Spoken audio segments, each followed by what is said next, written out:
important. We will dismantle all criminal gangs and incapacitate goons in the Republic of Kenya, so that Kenyans are free and feel safe. Their lives are safe. We must take care of the education sector. Education is the greatest equalizer. Our constitution, the right to education to every child. What Kibaki did to this country is one of his greatest legacy. We must restore fully free primary education by giving the right amount on time, but not practically. Money education is never released on time, and some is not released at all. Secondary school principals are living in fear because of auctioneers. Pending bills of debts incurred by the institutions, they have not been paid. So restore free primary education and free day secondary education, because it's important. Once we do that, we'll work on the university financing model by having consultations and public participation with all the stakeholders, the lecturers, the tutors, the parents, and the students. The things that William Ruto is promising, those are lies. There is no budgetary provision. And you know, I know that it's a bill in parliament. No, there's nothing. You know, you don't promise things that are not budgeted. Yeah, even if the bill passes in parliament, where will the money come from? Unless he'll have to do supplementary budget. Already we are in deficit. You know, we are borrowing money even to do development. We are borrowing money even to pay salaries. We fix education. Again, we have to look at the curriculum. Yeah, what is happening? There's a lot of confusion. Yeah, there's a lot of confusion. The parents, the teachers, the students do not understand what is happening. We'll have to fix the health sector. We had a working NHIS system. William Ruto came, put it aside, and brought an animal called SHA, whose very intention was an avenue for corruption. That system was brought at a cost of 104 billion shillings, and it's not working.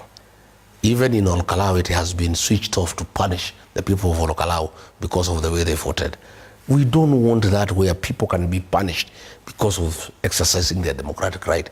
We must, through consulting health providers, both the public sector and the private sector, the medics, the nurses, the clinical officers, the owners of private hospitals, the faith-based hospitals by the Catholic Church, by PCA and all others, we consult everybody so that we come up with a workable health intervention for the people of Kenya.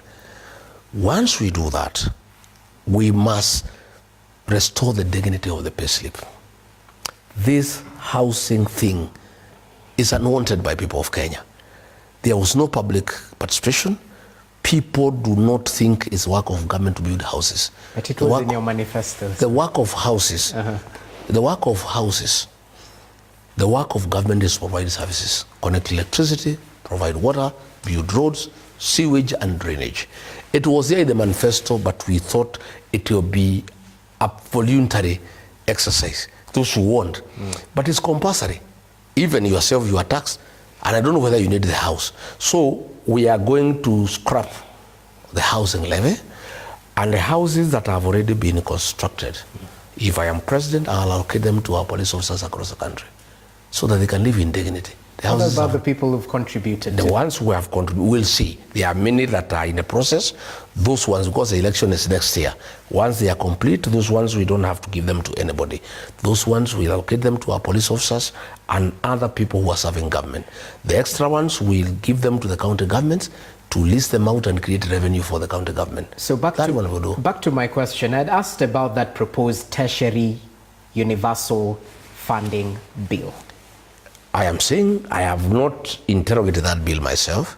I'll ask my members to share with me. I'm because I like being truthful. I have not had a look at it. But now that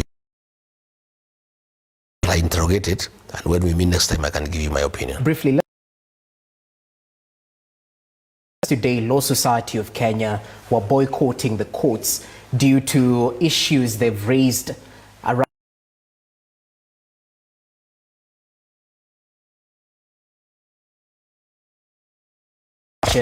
How do we fix this state capture? The three arms of government to work independently, them budget and allowing them to function. Looking for very good legislators. My party wants quality. You know, what in my community are calling tugege. We don't want that. People who are just after their stomach. The 13th Parliament is an embarrassment to this country. The Speaker himself is a youth winger for UDA. Even the courts have stopped him from being a youth winger. He's still insisting. You know, the Speaker of the National Assembly is supposed to moderate debate by not taking sides. This one is a youth winger. And I told him when we met in a funeral in Olkalau, yes, we want a parliament with good legislators who can make good laws, who can do proper representation, and who can do oversight. We want an independent judiciary. I don't want to prejudice my own case, but Kenyans were shocked that a court of law can say under Article 50, the right to fair hearing, that somebody did not get fair hearing, and then go ahead and say the decision that came out of a process that is not constitutional stands. This is constitutional absurdity. I don't want to go into it because it's the Court of Appeal. Yeah. But these are some of the things that have really shocked the people of Kenya. Yeah. We have seen many cases where High Court has issued conservatory orders stopping government from certain things that are constitutional. And then the Court of Appeals lifts these orders and allows the government to continue.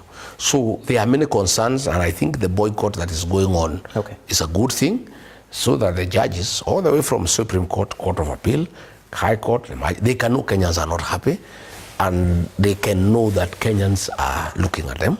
But some have questioned the approach of the boycott.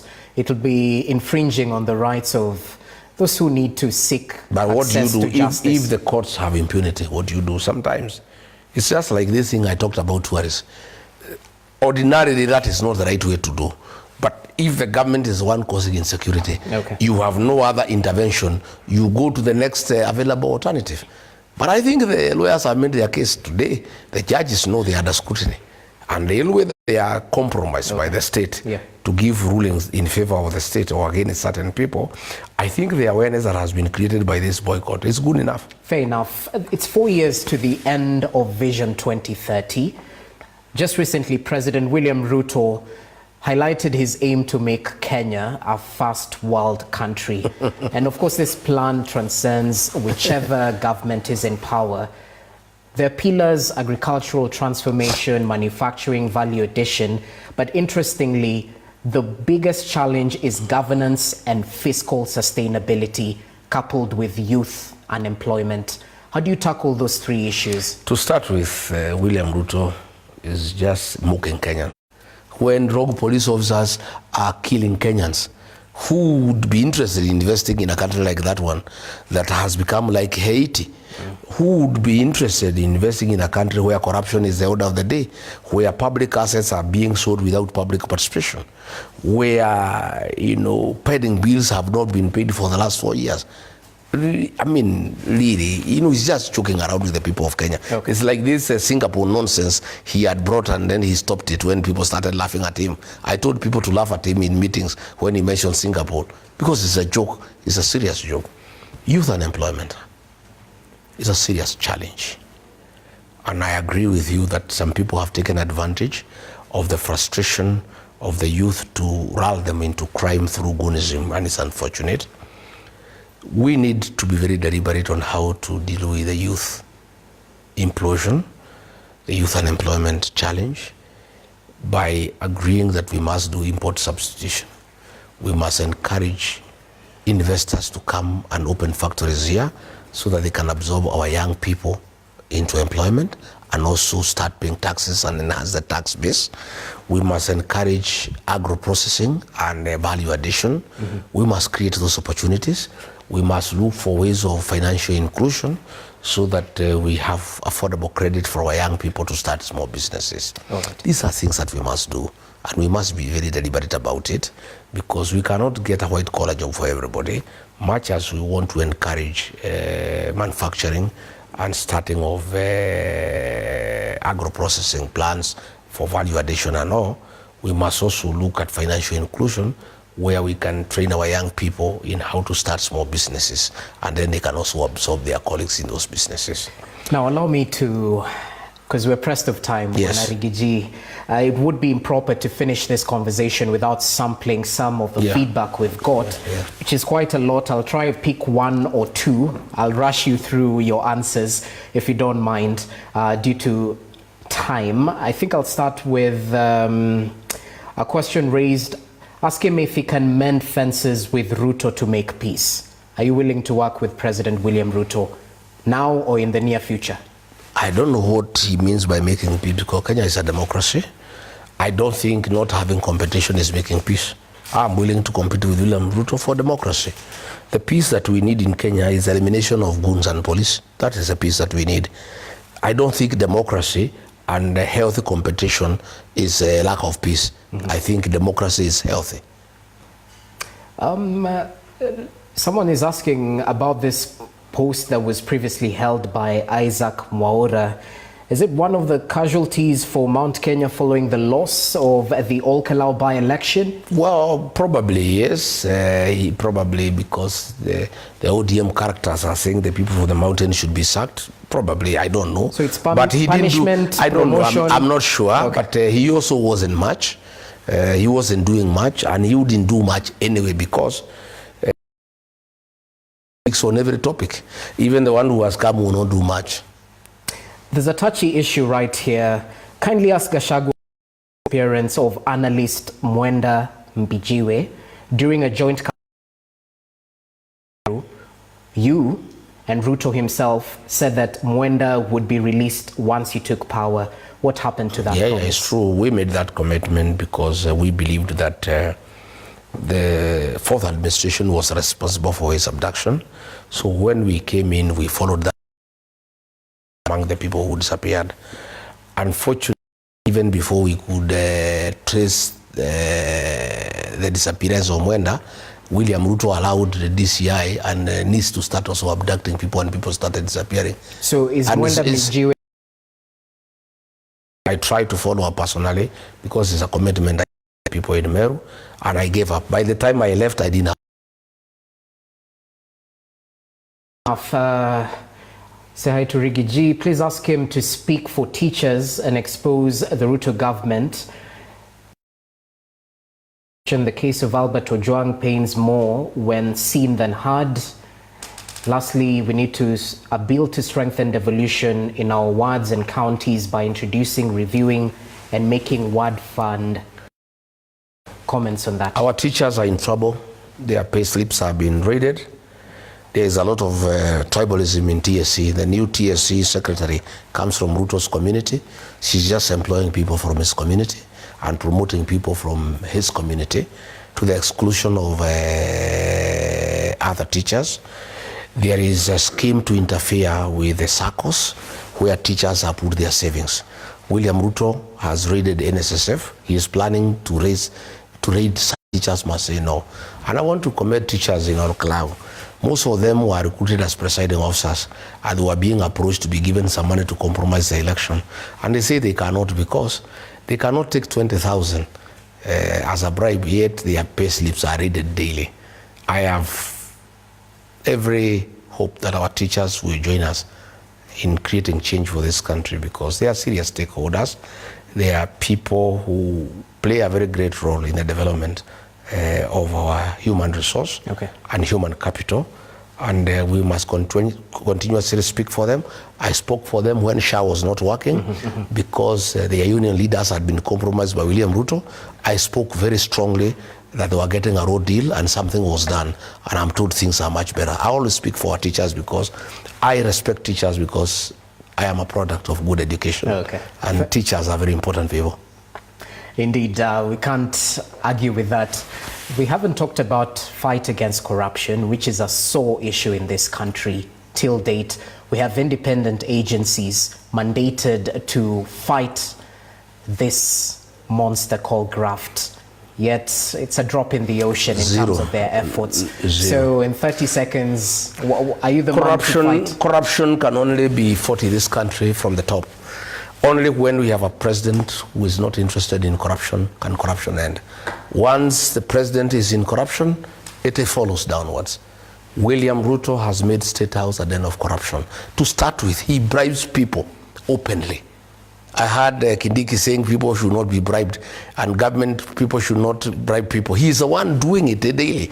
William Ruto bribes teachers, he bribes churches, he bribes everybody. Corruption is in State House. All deals are done in State House. The Shah thing, 104 billion by William Ruto. E-citizen corruption. In fact, why, if Kenyan failed to remove William Ruto from this office as head of this country, he'll ruin this country, he'll finish it completely. He's the most corrupt president ever since independence. And I am saying, from where I sit, the only way to fight corruption in this country is to get a president who will not partake corruption so that his measures can permeate downwards. But if the president is in it, the president today, he is head of procurement. He's the one who procures all government jobs. He's the one who decides who brings rice, who brings sugar, himself, who gets this contract, who gets that contract. And it has gone. In fact, what is happening now, his people around him, especially his tribesmen, they are saying it's injury time. They can see Ruto may not come back, so they are stealing left, right, and center, plundering everything. This country